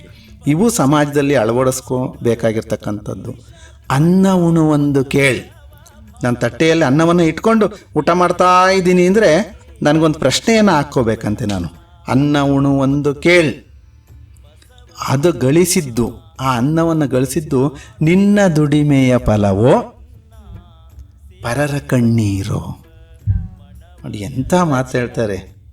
ಅನ್ನ ಉಣುವಂದು ಕೇಳ್, ಅದು ಬೇಯಿಸಿದ ನೀರು ನಿನ್ನ ದುಡಿಮೆಯಿಂದ ಬಂದಿದ್ದು, ಬೇರೆಯವರ ಕಣ್ಣೀರಿಂದ ಬಂದಿದ್ದು. ಇಂಥ ಪ್ರಶ್ನೆಯನ್ನು ಹಾಕೊಂಬಿಟ್ರೆ ಬಹುಶಃ ಸಾಮಾಜಿಕ ಸಾಮರಸ್ಯಕ್ಕೆ ಇನ್ನು ಮತ್ತೊಂದು ಮಾರ್ಗವೇ ಬೇಡ ಅಂತ ನಮಗನ್ಸುತ್ತೆ. ಹೀಗೆ ಕಾಯಕ ಸಿದ್ಧಾಂತಗಳನ್ನು ನಮಗೆ ಸಾಕಷ್ಟು ಮಾರ್ಗದಲ್ಲಿ ಬಸವಾದಿ ಶರಣರು ನಮಗೆ ಹಾಕ್ಕೊಡ್ತಾ ಹೋದರು. ಇನ್ನು ಸಾಮಾಜಿಕ ಸಾಮರಸ್ಯಕ್ಕೆ ನಮಗೆ ದೊರಕತಕ್ಕಂಥದ್ದು ಮೆಟ್ಟಿಲು ಅಂದರೆ ಮೌಢ್ಯತೆಯನ್ನು ತೊಲಗಿಸುವ ಮಾರ್ಗ. ಒಂದು ಜಾತ್ಯತೀತ ಸಿದ್ಧಾಂತ ಆಯಿತು, ಎರಡು ಕಾಯಕ ಸಿದ್ಧಾಂತ ಆಯಿತು, ಇನ್ನೊಂದು ವೈಚಾರಿಕ ಪ್ರಜ್ಞೆ. ಮೌಢ್ಯತೆಯನ್ನು ತೊಲಗಿಸಿದ್ರೆ ವೈಚಾರಿಕ ಪ್ರಜ್ಞೆ ನಮ್ಮಲ್ಲಿ ಮೂಡುತ್ತೆ. ಅದಕ್ಕೆ ಬಸವಣ್ಣನವರು ಹೇಳ್ತಾರೆ, ಕಲ್ಲ ನಾಗರ ಕಂಡರೆ ಹಾಲ ನೆರೆ ಎಂಬರು, ದಿಟದ ನಾಗರ ಕಂಡರೆ ಕೊಲ್ಲೆಂಬರಯ್ಯ, ಉಂಬ ಜಂಗಮ ಬಂದಡೆ ನಡೆ ಎಂಬರು, ಉಣ್ಣದಿಹ ಲಿಂಗಕ್ಕೆ ಭೋಜ್ಯವ ಹಿಡಿವರಯ್ಯ, ಕೂಡಲ ಸಂಗನ ಶರಣರ ಕಂಡು ಉದಾಸೀನವ ಮಾಡಿದರೆ ಕಲ್ಲ ತಾಗಿದ ಮಿಟ್ಟೆಯಂತಪ್ಪರಯ್ಯ ಅನ್ನುವಂಥ ಮಾತನ್ನು ಹೇಳ್ತಾರೆ. ಇದು ಇವತ್ತು ನಡೀತಿರೋದು. ಕಲ್ಲನಾಗರ ಕಂಡರೆ ಹಾಲನ, ಇವನ್ನೆಲ್ಲವನ್ನು ಬಸವಣ್ಣ ವಿರೋಧ ಮಾಡಿದ್ರು. ಯಾಕೆಂದರೆ ಹಾವು ವೈಚಾರಿಕವಾಗಿ ಚಿಂತನೆ ಮಾಡಿದ್ರೆ ಹಾವು ಹಾಲನ್ನೇ ಕುಡಿಯುವುದಿಲ್ಲ. ಆದರೆ ನಾವು ಒಂದು ಕಲ್ಲನ್ನು ಇಟ್ಕೊಂಡು ಹಾಲನ್ನು ಒಯ್ತೀವಿ. ಆದರೆ ಆ ಬಡ ಮಕ್ಕಳಿಗೆ ನಾವು ಕೊಡೋಲ್ಲ ಹಾಲನ್ನು. ಯಾರಾದರೂ ಬೇಕಾಗಿರ್ತಕ್ಕಂಥವನು ಬಂದು ಕೇಳಿದ್ರೆ ಕೊಡಲ್ಲ. ನಿಮ್ಮೂರಲ್ಲಿರೋ ದೇವಸ್ಥಾನ ಯಾವುದೋ ಬಿದ್ದೋಗಿರುತ್ತೆ, ಕಟ್ತೀವಿ, 1,000 ರೂಪಾಯಿ, 1,000 ಕೊಡಲ್ಲ, 50 ರೂಪಾಯಿ ಕೊಡ್ತೀವಿ ಅಂತೀವಿ. ತಿರುಪತಿ ದೇವಸ್ಥಾನಕ್ಕೆ ತಂದು 1,000 ರೂಪಾಯಿ ಹಾಕಿ ಬರ್ತೀವಿ. ನಮಗೆ ಕೊರತೆ ಆಗಿರೋ ಶಿಕ್ಷಣನೋ ವಿಚಾರವಂತಿಕೆನೋ? ಇದಕ್ಕೆಲ್ಲ 12ನೇ ಶತಮಾನದಲ್ಲೇ ನಮಗೆ ಸರಳ ಭಾಷೆಯಲ್ಲಿ ಬಸವಣ್ಣನವರು ಮುಟ್ಟಿಸಿದ ವಿಚಾರ ಸಂಸ್ಕೃತ ಭೂಯಿಷ್ಠವಾದಂತಹ, ವೇದ ಭೂಯಿಷ್ಠವಾದಂತಹ ರೀತಿನಲ್ಲ, ಜನಪದ ಭಾಷೆಯಲ್ಲೇ ಹೇಳೋಗಿದ್ದಾರೆ. ಗಮನಿಸಿ, ಅವರು ಎಷ್ಟು ಚೆನ್ನಾಗಿ, ಯಾವ ವಚನಗಳು ಯಾರಿಗೆ ಅರ್ಥ ಆಗಲ್ಲವು ಅದನ್ನು ಅರ್ಥ ಮಾಡ್ಕೊಳಕ್ಕೆ ಇನ್ನೊಬ್ರು ಬೇಕೇ ಆಗಿಲ್ಲ ನಮಗೆ. ನಾವು ಓದಿದ್ರೆ ಅರ್ಥ ಆಗ್ತದೆ. ಕಲ್ಲನಾಗರ ಕಂಡರೆ ಹಾಲನೆರೆ ಎಂಬರು, ವಿಷದ ನಾಗರ ಹಾದೇ ಹಾವು ಕಂಡ್ರೆ ನಾವು ಉಳಿಸೋಲ್ಲ, ಕೋಲ್ ತಂಬಡ್ದು ಹಾಕ್ತೀವಿ. ಉಂಬ ಜಂಗಮ ಬಂದಡೆ ನಡೆ ಎಂಬರು, ಮನೆಗೆ ಯಾರೋ ಹಸ್ತಿದ್ದೀನಿ ಸ್ವಾಮಿ ಅಂತ ಬಂದರೆ ಏನು ಮಾಡ್ತೀವಿ ನಾವು? ಇಲ್ಲ, ಆಗ ಹೋಗಪ್ಪ, ಏನು ಕೊಡಲ್ಲ ಅಂತ. ಉಣ್ಣದ ಲಿಂಗಕ್ಕೆ ಭೋಜ್ಯವ ಹಿಡಿವರಯ್ಯ, ದೇವ್ರಿಗೆ ತಗೊಂಡೋಗಿ ನಾವು ನೈವೇದ್ಯವನ್ನು ಇಷ್ಟಿಷ್ಟ ಹಾಕಿರ್ತೀವಿ. ಸೊ ಇದು ಮೌಢ್ಯತೆ ಅನ್ನೋದು. ನಿಮ್ಮ ಧಾರ್ಮಿಕ ನಂಬಿಕೆಗಳನ್ನು ಮೌಢ್ಯ ಅನ್ನಲ್ಲ ಯಾರು. ಧರ್ಮ ಮಾರ್ಗದಲ್ಲಿರ್ತಕ್ಕಂಥ ನಿಮ್ಮ ಎಲ್ಲ ನಂಬಿಕೆಗಳು ಸಮಾಜಕ್ಕೆ ಅನುಕೂಲಕರವಾಗಿದ್ದರೆ ಅದು ಒಳ್ಳೆಯ ಆಚರಣೆನೇ ಅದು. ಆದರೆ ಈ ಮೌಢ್ಯ ಅಂದರೆ ಯಾವುದು ಅಂದರೆ, ನಾವು ಇದು ಕಲ್ಲನಾಗರ ಕಂಡ್ರೆ ಹಾಲು ನೆರಿತೀವಿ, ವಿಷನ ಕೊಲ್ತೀವಿ, ಊಟನ ಹಸ್ದವನಿಗೆ ಕೊಡಬೇಕು, ಆದ್ರೆ ತಗೊಂಡೋಗಿ ಎಲ್ಲ ಸುರಿತಾ ಇದ್ದೀವಿ. ನಾವು ಅರ್ಥವಿಲ್ಲದ ಆಚರಣೆಗಳನ್ನು ಮಾಡ್ತಾ ಇದ್ದೇವೆ. ಇವತ್ತು ಲಕ್ಷಾಂತರ ರೂಪಾಯಿ ಸಾಲ ಮಾಡಿ ಮದುವೆ ಮಾಡ್ತಾರೆ, ದೊಡ್ಡದಾಗಿ 25 ಥರಕ ಅಡುಗೆ ಮಾಡ್ತಾರೆ, ತಗೊಂಡೋಗಿ ಗುಂಡಿಲಿ ಬಿಸಾಕ್ತಾರೆ. ಇದನ್ನ ಮೌಢ್ಯ ಅನ್ನೋದು. ನಿಮ್ಮನ್ನು ಪೂಜೆ ಮಾಡೋದನ್ನ ಯಾರು ಮೌಢ್ಯ ಅಂತ ಕರೆಯಲ್ಲ. ನಿಮ್ಮ ಮನಃಶಾಂತಿಗೋಸ್ಕರ ನೀವೇನಾದರೂ ಮಾಡಿ, ಆದರೆ ಈ ಥರ ವೇಸ್ಟ್ ಮಾಡಬೇಡಿ. ಯಾವ್ದು ಎಲ್ಲಿಗೆ ಸಲ್ಲಬೇಕಲ್ಲಿ ಕೊಡಿ. ಸೊ ಇಂತಹ ಚಿಂತನೆಗಳು ಬಸವಣ್ಣನವರಲ್ಲಿ ನಮಗೆ ನಿಜವಾಗ್ಲೂ ಕೂಡ ಮೂಡ್ತಕ್ಕಂಥದ್ದು. ವೈಚಾರಿಕ ಪ್ರಜ್ಞೆ ನಮ್ಮಲ್ಲಿ ಮೂಡಬೇಕು. ಅದಕ್ಕೆ ಇನ್ನೊಂದು ಮಾತೇಳಿ, ಗ್ರಹಗತಿಯ ತಿದ್ದುವನೇ ಜೋಯಿಸನು ಜಾತಕದಿ. ನಾವು ಜಾತಕ ಬರೆಸ್ತೀವಲ್ವಾ, ಜಾತಕ ಬರೆಸಿದಾಗ ಈ ಮನೆ ಅದು, ಆ ಮನೆ ಈ ಮನೆ ಏನು ಹೇಳ್ತಾರೆ. ಆದರೆ ಆ ಜ್ಯೋತಿಷಿ ಗ್ರಹಗತಿಯ ತಿದ್ದುವನೇ ಜೋಯಿಸನು ಜಾತಕದಿ ಖಂಡಿತ ಇಲ್ಲ. ವಿಹಿತವಾಗಿಹುದು ಅದರ ಗತಿ ಸೃಷ್ಟಿ ವಿಧಿಯಿಂ. ಹುಟ್ಟಬೇಕಾದ್ರೆ ನಾವು ಹುಟ್ಟಿದಾಗಲೇ ರಿಟರ್ನ್ ಟಿಕೆಟ್ ಬುಕ್ ಆಗಿರುತ್ತಂತೆ. ಯಾವಾಗ ಹೋಗ್ತೇವೆ, ಇಲ್ಲಿ ನಾನು ಏನು ಮಾಡ್ತೇವೆ, ನನ್ನ ಹಣೆ ಬರ ಏನು ಎಲ್ಲ ಫಿಕ್ಸ್ ಮಾಡಿ, ಏನು ನಾವು ಉಪಗ್ರಹವನ್ನು ಕಳಿಸ್ತೀವಿ ನೋಡಿ, ಎಲ್ಲ ರೆಡಿ ಮಾಡಿ, ಅಲ್ಲಿ ಹೋಗ್ಬೇಕು, ಎಲ್ಲಿಗೆ ಹೋಗಬೇಕು, ಏನು ಕೆಲಸ ಮಾಡಬೇಕು, ಯಾವಾಗ ವಾಪಸ್ ಬರಬೇಕು, ಎಲ್ಲ ರೆಡಿ ಮಾಡಿ ನಮ್ಮನ್ನು ಭಗವಂತ ಈ ಭೂಮಿಗೆ ಕಳಿಸಿದ್ದಾನೆ. ಗ್ರಹಗತಿಯ ತಿದ್ದುವನೆ ಜೋಯಿತನು ಜಾತಕತಿ ವಿಹಿತವಾಗಿಹುದು ಅದರ ಗತಿ ಸೃಷ್ಟಿ ವಿಧಿಯಂ. ಸೃಷ್ಟಿಲೇ ಎಲ್ಲ ರೆಡಿಮೇಡಾಗಿ ಬಂದಿರ್ತೀವಿ. ಸಹಿಸದಲ್ಲದೆ ಬಿಡದ ದಾವದಶೆ ಬಂದಡೊಂ. ನನಗಿವತ್ತೇನೋ ಒಂದು ಸಣ್ಣ ತೊಂದರೆ ಆಗಬೇಕು ಅಂದರೆ ಅದು ಆಗಿಯೇ ತೀರುತ್ತೆ. ನಾವು ಯಾವ ಪೂಜೆ ಮಾಡಿ, ಯಾವ ಯಂತ್ರ ಕಟ್ಟಿಸ್ಕೊಂಡು, ಯಾವ ಜ್ಯೋತಿಷ್ಯ ತಕ್ಕೋದ್ರೂ ಅದು ಪರಿಹಾರ. ಸಹಿಸದಲ್ಲದೆ ಬಿಡದ ದಾವದಶೆ ಬಂದಡೊಂ ಸಹನೆ ವಜ್ರದ ಕವಚ. ನೋಡಿ ಎಷ್ಟು ಚೆನ್ನಾಗಿ ಹೇಳ್ತಾರೆ. ನಮಗೇನಿರಬೇಕು ಜೀವನದಲ್ಲಿ? ಸಹನೆ ಇರಬೇಕು, ತಾಳ್ಮೆ ಇರಬೇಕು. ಆ ತಾಳ್ಮೆಯಿಂದ ಸಂಘರ್ಷವನ್ನು ತಪ್ಪಿಸಬಹುದು ಅನ್ನೋದು ಈ ಮಾತಿನ ಅರ್ಥ. ಹೀಗೆ ಮೌಢ್ಯತೆಗಳನ್ನು ನಾವು ದೂರ ಮಾಡಬೇಕಾಗ್ತದೆ. ಮೌಢ್ಯತೆ ದೂರ ಮಾಡಬೇಕು. ಅದು ಬಹಳ ವೈಚಾರಿಕ ಪ್ರಜ್ಞೆಯನ್ನು ಬೆಳೆಸ್ಕೊಳ್ಳಿ ಅಂತ ಹೇಳ್ತಾರೆ. ವಿಚಾರ ಮಾಡಿ, ವಿಚಾರವಂತಿಕೆಯನ್ನು ಮಾಡಿ, ಮಕ್ಕಳಲ್ಲಿ ವೈಚಾರಿಕ ಮನೋಭಾವವನ್ನು ಮೂಡಿಸ್ತಕ್ಕಂಥದ್ದು. ಇವತ್ತೇನಾಗಿದೆ, ನಮಗೆ ಗೊಂದಲ ಆಗಿದೆ. ವೈಚಾರಿಕ ಮನೋಭಾವನೆ ಅಂದರೆ ಯಾವುದು ಅಂದರೆ ದೇವರನ್ನು ನಂಬದೇ ಇರೋದು. ಖಂಡಿತ ಅಲ್ಲ. ದೇವರನ್ನು ನಂಬದೇ ಇರೋದೇ ವೈಚಾರಿಕ ಪ್ರಜ್ಞೆ ಅಲ್ಲ. ನಾನು ಇದುವರೆಗೂ ಏನೇನೆಲ್ಲ ಮಾಡ್ತಿದ್ದೆ ಅದು ವೈಚಾರಿಕ ಪ್ರಜ್ಞೆ. ನಂಬಿಕೆ ನಿಮ್ಮ ವೈಯಕ್ತಿಕ. ಆ ನಂಬಿಕೆಯಿಂದ ನಿಮಗೆ ಮನಃಶಾಂತಿ ಸಿಗ್ತಾ ಇದೆ, ಸಮಾಜಕ್ಕೆ ಒಳ್ಳೇದಾಗ್ತಾ ಇದೆ ಅಂದರೆ ಏನು ಬೇಕಾದ್ರೂ ನಂಬಿ, ಸಮಾಜಕ್ಕೆ ಪೂರಕವಾಗಿರ್ಬೇಕಷ್ಟೇ. ಇದನ್ನ ಬಹಳ ಒತ್ತಿ ನಮ್ಮ ಶರಣ ಸಂಸ್ಕೃತಿಯಲ್ಲಿ ಹೇಳ್ತಾರೆ. ಮತ್ತು ಸಾಮಾಜಿಕ ಚಿಂತನೆ, ನಡವಳಿಕೆ, ನಮ್ಮಲ್ಲಿ 2 ಪದಗಳು ಭಾಳ ಪ್ರಮುಖವಾಗಿ ಬರ್ತಾವೆ. ಬಸವಣ್ಣನವ್ರು ಹೇಳ್ತಾರೆ ತಿಳಿವಳಿಕೆ ನಡವಳಿಕೆ. 2 ಪದ, ತಿಳಿವಳಿಕೆ ನಡೆವಳಿಕೆ. ಇವೆರಡರ ನಡುವೆ ಸಮಾನ ಸಾಮರಸ್ಯ ಇರಬೇಕು. ನನಗೆ ನಾಲೆಡ್ಜ್ ಇದೆ, ನಾನು ಜ್ಞಾನಿ, ಆದರೆ ನಾನು ಸಮಾಜದಲ್ಲಿ ಹೇಗಿದ್ದೀನಿ ಅನ್ನೋದು ಮುಖ್ಯ. ನಾನು ಅಷ್ಟು ಓದ್ಕೊಂಡಿದ್ದೀನಿ, ಇಷ್ಟು ಓದ್ಕೊಂಡಿದ್ದೀನಿ, ಅಷ್ಟು ಗೊತ್ತು, ಇಷ್ಟು ಗೊತ್ತು, ಹೌದು, ಅದು ನನ್ನ ನಾಲೆಡ್ಜ್ ನನಗದು. ಆದರೆ ನನ್ನ ನಡವಳಿಕೆ ಅದರಿಂದ ಬದಲಾಗಬೇಕಲ್ಲ. ನನ್ನ ನಾಲೆಡ್ಜಿಂದ ಇವತ್ತು ಶಿಕ್ಷಣವನ್ನು ಕೊಡ್ತಾ ಇದ್ದಾರೆ ಯೂನಿವರ್ಸಿಟಿಗಳಲ್ಲಿ, ಬೇಕಾದರ್ಶನ ಪದವಿಯನ್ನು ತಗೊಳ್ತಾ ಇದ್ದಾರೆ. ಆದರೆ ಸಮಾಜದಲ್ಲಿ ಅವರು ಏನು ಮಾಡ್ತಾ ಇದ್ದಾರೆ, ಏನೆಲ್ಲ ಕೃತ್ಯಗಳು ನಡೀತಿದ್ದಾವೆ. ಇವತ್ತು ಅನ್ಎಜುಕೇಟೆಡ್ಸ್ಗಿಂತ ಎಜುಕೇಟೆಡ್ಸೇ ತುಂಬ ಮಾರಕವಾಗಿ ಕಂಡು ಬರ್ತಾ ಇದ್ದಾರೆ. ಬಾಂಬ್ ತಯಾರು ಮಾಡೋರು ಯಾರು? ರೈತರ, ಅನಕ್ಷರಸ್ತ್ರ. ಅದನ್ನು ಕೆಟ್ಟ ರೀತಿನಲ್ಲಿ ಬಳಸೋರು ಯಾರು? ಅನಕ್ಷರಸ್ತ್ರ ಇಲ್ಲ. ಸೊ ನನ್ನಲ್ಲಿರೋ ನಾಲೆಡ್ಜನ್ನ ನಾನು ಹೇಗೆ ಅಪ್ಲೈ ಮಾಡ್ತಿದ್ದೀನಿ ಸಮಾಜಕ್ಕೆ, ಇದನ್ನು ಬಸವಣ್ಣನವ್ರು ಹೇಳೋದು. ಇಂತಹ ನಿನ್ನ ಜ್ಞಾನ, ನಿನ್ನ ತಿಳಿವಳಿಕೆ ಅದು ನಡವಳಿಕೆಯಲ್ಲಿ ಆಚೆ ಬರಲಿ. ಅದಕ್ಕೆ ನಮಗೆ ಹೇಳ್ತಾರೆ, ನುಡಿದರೆ ಮುತ್ತಿನ ಹಾರದಂತಿರಬೇಕು. ಮಾತೆ ಸಂಘರ್ಷ, ಮಾತಿನಿಂ ಪ್ರೀತಿ, ಮಾತಿನಿಂದಲೇ ಕಲಹ, 2 ಮಾತಿಂದಲೇ ಆಗ್ತಕ್ಕಂಥದ್ದು. ಅದಕ್ಕೆ ನುಡಿದರೆ ಮುತ್ತಿನ ಹಾರ. ಮುತ್ತಿನ ಹಾರ ಅಂದರೆ ಅದು ಬೇರೆಯವ್ರಿಗೆ ಆಕರ್ಷಣೀಯವಾಗಿ ಇರುತ್ತೆ, ಮತ್ತು ಒಂದೇ ಸಮನಾಗಿ ಜೋಡಿಸಲ್ಪಟ್ಟಿರುತ್ತೆ ನೋಡಿ. ಆ ಮಣಿ ಇನ್ನೊಬ್ಬರಿಗೆ ಆಕರ್ಷಿಸುತ್ತೆ, ಅದು ಮುತ್ತಿನ ಹಾರ. ನುಡಿದರೆ ಮುತ್ತಿನ ಹಾರದಂತಿರಬೇಕು, ನುಡಿದರೆ ಮಾಣಿಕ್ಯದ ದೀಪ್ತಿಯಂತಿರಬೇಕು. ಮಾಣಿಕ್ಯದ ದೀಪ್ತಿ ಅಂದರೆ ಆ ಮಾಣಿಕ್ಯದೊಳಗೊಂದು ಬೆಳಕಿರುತ್ತೆ, ಲೈಟ್ ಇರುತ್ತೆ, ಅದು ತೋರಿಸುತ್ತೆ ನಮಗೆ, ಆ ಲೈಟ್ ಕಾಣುತ್ತೆ. ನೀವು ದೀಪವನ್ನು ಮುಟ್ಟಿದ್ರೆ ಕೈ ಸುಟ್ಟೋಗ್ಬೋದು, ಆದರೆ ಮಾಣಿಕ್ಯವನ್ನು ಮುಟ್ಟಿದ್ರೆ ತಂಪಾಗಿರುತ್ತೆ, ಒಳಗಡೆ ಒಂದು ಬೆಳಕಿರುತ್ತೆ. ಅಂದರೆ ನಿನ್ನ ಮಾತು ಬೇರೆಯವ್ರನ್ನ ಸುಡಬಾರ್ದು ಮನಸ್ಸನ್ನು ಅನ್ನೋ ಅರ್ಥ. ನುಡಿದರೆ ಸ್ಫಟಿಕದ ಶಲಾಖೆಯಂತಿರಬೇಕು, ಟ್ರಾನ್ಸ್ಪರೆನ್ಸಿ ಆಗಿರಲಿ ನಿನ್ನ ಮಾತು. ಅಂದರೆ ಆಡೋದೊಂದು ಮಾಡೋದೊಂದು ಅಂತಾರಲ್ಲ, ಆಗಲ್ಲ. ನಿನ್ನ ಮಾತು, ಈಗ ಸ್ವಾಮಿ ವಿವೇಕಾನಂದರು ಚಿಕಾಗೋ ಸಮ್ಮೇಳನಕ್ಕೆ ಹೋಗಿ ಅವರು ಒಂದೇ ಮಾತು ಇವತ್ತಿಗೂ ಕೂಡ ಪ್ರತಿಧ್ವನಿಸ್ತಾರೆ, my dear sisters and brothers ಅಂತಾರೆ. ನಾವ್ಯಾರು ಒಂದೇ ಇಲ್ವಾಗಂತ ಅಂದಿದ್ದೀವಿ, ಆದರೂ ಯಾಕೆ ಜಗತ್ತು ನಂಬ್ತಾ ಇಲ್ಲ? ಅಮೇರಿಕದವ್ರು ಹೇಳ್ತಾರೆ ನೋಡಿ, ಬೇಕಾದಷ್ಟು ಜನ ಸಿಸ್ಟರ್ಸ್ ಅಂದರು, ಬೇಕಾದಷ್ಟು ಜನ ಬ್ರದರ್ಸ್ ಅಂದರು, ಆದರೆ ಸ್ವಾಮಿ ವಿವೇಕಾನಂದರು ಮಾತೆ ಯಾಕೆ ಪ್ರಸಿದ್ಧ ಆಯಿತು ಅಂದರೆ ಅವ್ರು ಹೇಳೋ ಮಾತಲ್ಲಿ ಸತ್ಯ ಇದೆ ಅಂತ. ನೋಡಿ, ಬೇಕಾದಷ್ಟು ಜನ ಬ್ರದರ್ಸ್ ಅನ್ಬೋದು, ಬೇಕಾದಷ್ಟು ಜನ ಸಿಸ್ಟರ್ಸ್ ಅನ್ಬೋದು, ಆದರೆ ಸ್ಫಟಿಕದ ಶಲಾಕೆ, ಟ್ರಾನ್ಸ್ಪರೆನ್ಸಿ ನನ್ನ ಮನಸ್ಸಲ್ಲಿ ಇಟ್ಕೊಂಡು ಆಚೆ ಒಂದು ಮಾತಾಡಿಲ್ಲ ವಿವೇಕಾನಂದರು. ಅದಕ್ಕೆ ಅದು ನಿಂತಿದ್ದು. ಕೇಳ್ತಾರೆ ಭಾಳಷ್ಟು ಜನ, ಏನು ಬ್ರದರ್ಸ್ ಸಿಸ್ಟರ್ ಅಂತಿದ್ದಂಗೆ ಇಷ್ಟು ಫೇಮ ಇಲ್ಲ. ಆ ವಿವೇಕಾನಂದರ ಚಿಂತನೆಗಳು, ಅವರ ಒಂದು ವ್ಯಕ್ತಿತ್ವ ಇತ್ತಲ್ಲ, ಆ ವ್ಯಕ್ತಿತ್ವದಿಂದ ಆಚೆ ಬಂದ ಮಾತು ಅಂತ ಅದು. ನಮ್ಮಲ್ಲಾಗಲ್ಲ, ನನ್ನ ಆಚೆ ಹೋಗಿ ಒಂದು ಕೆಲಸ ಮಾಡ್ತೀನಿ, ಇಲ್ಲೊಂದು ಹೇಳ್ತೀನಿ. ಅದನ್ನು ಬಸವಣ್ಣ ಹೇಳೋದು ನೋಡಿ, ಸ್ಫಟಿಕದ ಶಲಾಕೆ. ನಾವು ಆಡೋ ಮಾತಲ್ಲಿ ಟ್ರಾನ್ಸ್ಪರೆನ್ಸಿ ಇರಲಿ. ನುಡಿದರೆ ಲಿಂಗ ಮೆಚ್ಚಿ ಅಹುದೆನಬೇಕು.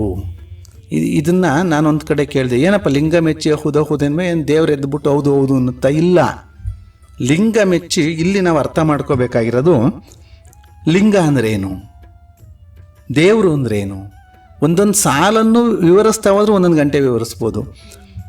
ಒಂದು ಬಸವಣ್ಣನವರ ಕಲ್ಪನೆ, ಅವರು ಹಾಕಿಕೊಟ್ಟಿದ್ದು, ದೇವರು ಬೇರೆ ಇಲ್ಲ, ದೇವರೆಲ್ಲೂ ಇಲ್ಲ, ದೇವರು ನಮ್ಮೊಳಗೇ ಇದ್ದಾನೆ.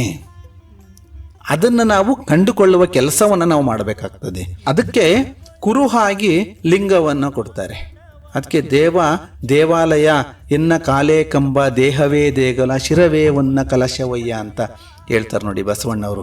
ಆ ಲಿಂಗ ಇದೆಯಲ್ಲ, ಆ ದೈವತ್ವವನ್ನು ಕಾಣಲಿಕ್ಕೆ ಬಸವಣ್ಣನವರು ನಮಗೆ ಕೊಟ್ಟಂತಹ ಒಂದು ಕುರುಹು ಅದು. ಅದನ್ನು ನೀನು ಇಟ್ಕೊಂಡು ಪೂಜೆ ಮಾಡೋವಾಗೂ ಧ್ಯಾನ ಮಾಡು. ಯಾವ ಊದ್ಕಡ್ಡಿನೂ ಬೇಡ, ಕರ್ಪೂರನೂ ಬೇಡ, ಧ್ಯಾನ ಮಾಡು. ಅದನ್ನು ನೋಡಿಕೊಂಡು ಅದರೊಳಗೆ ಏನನ್ನು ಕಾಣು ಅಂದರೆ ನಿನ್ನ ಆತ್ಮವನ್ನು ಕಾಣು. ಅದರೊಳಗೆ ನಾವೀಗ ತಿರುಪತಿಗೆ ಹೋಗ್ತೀವಿ, ಒಂದಿನ ಎಲ್ಲ ನಿಂತ್ಕೊತೀವಿ ಕ್ಯೂನಲ್ಲಿ. ದೇವ್ರಿಗೆ ದರ್ಶನ ಆಗ್ಬೇಕಾದ್ರೆ ದೇವ್ರು ಇನ್ನೇನು ಕಾಣಬೇಕು, ನಾವೇನು ಮಾಡ್ತೀವಿ? ಕೈ ಮುಗಿತೀವಿ, ಮತ್ತೊಂದೇನು ಮಾಡ್ತೀವಿ? ಕಣ್ಣು ಮುಚ್ಚಿಬಿಡ್ತೀವಿ ದೇವ್ರು ಕಾಣ್ತಿದ್ದಂಗೆ ನಾವು. ಯಾಕೆಂದರೆ ನಮ್ಮೊಳಗೆ ಕಾಣ್ತೀವಿ ನಾವು ದೇವರನ್ನು, ನಿಜವಾದ ಅರ್ಥ ಅದು. ಹಾಗೆ ಬಸವಣ್ಣವ್ರು ಹೇಳೋದು ಅದೇನೆ, ಆ ಲಿಂಗ ಪೂಜೆ ಮಾಡು, ಆ ಲಿಂಗದಲ್ಲಿ ನಿನ್ನ ಆತ್ಮವನ್ನು ಕಂಡುಕೊಳ್ತಾ ಹೋಗು. ಶೂನ್ಯದಿಂದ ನಮಗೆ ದೈವತ್ವವನ್ನು ಕಾಣುವುದು ಚಾಲೆಂಜ್, ಸ್ವಲ್ಪ ಅಷ್ಟು ಸುಲಭ ಅಲ್ಲ ಶೂನ್ಯದಲ್ಲಿ ದೈವತ್ವವನ್ನು ಕಾಣೋದು. ಅದಕ್ಕೊಂದು ಕುರುಹಾಗಿ ಲಿಂಗವನ್ನು ಕಾನ್ಸೆಪ್ಟನ್ನು ಕೊಡ್ತಾರೆ, ಅದನ್ನು ನೀನು ಧ್ಯಾನಿಸ್ತಾ ಹೋಗು. ನಿನ್ನೊಳಗೆ ನೀನು ದೈವತ್ವವನ್ನು ಕಂಡುಕೋ, ನಿನ್ನೊಳಗಿನ ಜ್ಯೋತಿ ಪ್ರಜ್ವಲಿಸ್ಲಿ, ನಿನ್ನೊಳಗೆ ನೀನು ನಿಜವಾಗ್ಲೂ ದೈವತ್ವವನ್ನು ಕಂಡುಕೊಂಡ ಮೇಲೆ ಆ ಲಿಂಗವು ಬೇಡ. ಇದು ಬಸವಣ್ಣನವರು ಹಾಕ್ಕೊಟ್ಟಂತಹ ಮಾರ್ಗ. ಇದರಲ್ಲಿ ಮೇಲ್ಪಂತಿನಲ್ಲಿ ಸಾಗಿದವರು ರಾಮಕೃಷ್ಣ ಪರಮಹಂಸರು, ಮಾತೆ ಶಾರದಾ ಮಾತೆ, ಸ್ವಾಮಿ ವಿವೇಕಾನಂದರು. ಇವರೆಲ್ಲ ತಮ್ಮಲ್ಲಿ ದೈವತ್ವವನ್ನು, ಜ್ಯೋತಿಯನ್ನು ಬೆಳಗಿಸ್ತಾ ಹೋದಂಥವರು. ಇದು ನಿಜವಾಗಲೂ ಕೂಡ ಮೌಢ್ಯತೆಯನ್ನು ತೊಲಗಿಸಿ ವೈಚಾರಿಕ ನೆಲೆಗಟ್ಟಿನಲ್ಲಿ ದೈವವನ್ನು ಕಂಡುಕೊಳ್ಳುವಂತಹ ಮಾರ್ಗ. ಇದನ್ನು ಬಸವಣ್ಣನವರು ಸಮಾಜಕ್ಕೆ ಕೊಡ್ತಾ ಹೋಗ್ತಾರೆ. ಮತ್ತು ನಡವಳಿಕೆ, ನುಡಿದರೆ ಮುತ್ತಿನ ಹಾರ, ಹೀಗೆ ಲಿಂಗ ಮೆಚ್ಚಿ ಅಹುದೆನಬೇಕು ಅಂದರೆ ಇದು ನನ್ನ ಆತ್ಮ ಮೆಚ್ಚಲಿ ನಾನು ಆಡಿದ ಮಾತು. ನನಗಂತೂ ಗೊತ್ತಿರುತ್ತೆ ನಾನು ಆಡಿದ್ದೇನು ಅಂತ, ಬೇರೆಯವ್ರಿಗೆ ಗೊತ್ತಿಲ್ಲದೆ ಇರ್ಬೋದು, ನಾನೂ ಕೂಡ ಮೆಚ್ಕೊಳ್ಬೇಕು. ಪರವಾಗಿಲ್ಲ ಕಣಪ್ಪ, ಒಳ್ಳೆ ಮಾತಾಡಿದೆ ಅಂತ ನನ್ನ ಆತ್ಮವೂ ಮೆಚ್ಚಬೇಕು. ಸೊ ಈ ರೀತಿಯಲ್ಲಿ ನಾವು ನಡ್ಕೊತಾ ಹೋಗಬೇಕು ಅಂತಕ್ಕಂಥದ್ದು ಬಸವಣ್ಣನವರ ಸಾಮಾಜಿಕ ಚಿಂತನೆಗಳ ಒಂದು ಅಂಶ ಆಗ್ತದೆ. ಹೀಗೆ ಒಂದು ಮನುಷ್ಯನ ತಿಳುವಳಿಕೆ, ಜ್ಞಾನ ಮತ್ತು ಸಮಾಜದಲ್ಲಿ ಅವನ ನಡವಳಿಕೆ ಸರಿಯಾಗಿ ಇದ್ದರೆ ಸಾಮಾಜಿಕ ಸಾಮರಸ್ಯಕ್ಕೆ ನಾವು ಕೊಡ್ತಕ್ಕಂಥ ಮಹತ್ತರವಾದಂಥ ಕೊಡುಗೆ ಅನ್ನುವ ಅಂಶವನ್ನು ಬಸವಣ್ಣನವರು ತಮ್ಮ ಚಿಂತನೆಗಳಲ್ಲಿ ನಮಗೆ ಕೊಟ್ಟಿದ್ದಾರೆ. ಇಂತಹ ಚಿಂತನೆಗಳು, ಸಾವಿರಾರು ಚಿಂತನೆಗಳನ್ನು ನಮಗೆ ಕೊಟ್ಟಿದ್ದಾರೆ. ಇನ್ನಷ್ಟು ವಿಚಾರಗಳನ್ನು ನಾವು ಮುಂದಿನ ಸಂಚಿಕೆಯಲ್ಲಿ ತಿಳ್ಕೊಳ್ಳೋಣ ಅಂತ ಹೇಳ್ತಾ ಇಂದಿನ ಈ ವಿಚಾರಗಳಿಗೆ ಧನ್ಯವಾದಗಳನ್ನು ಅರ್ಪಿಸ್ತೇನೆ. ಎಲ್ಲ ಕೇಳುಗರಿಗೂ ಕೂಡ ಅನಂತ ಧನ್ಯವಾದಗಳು.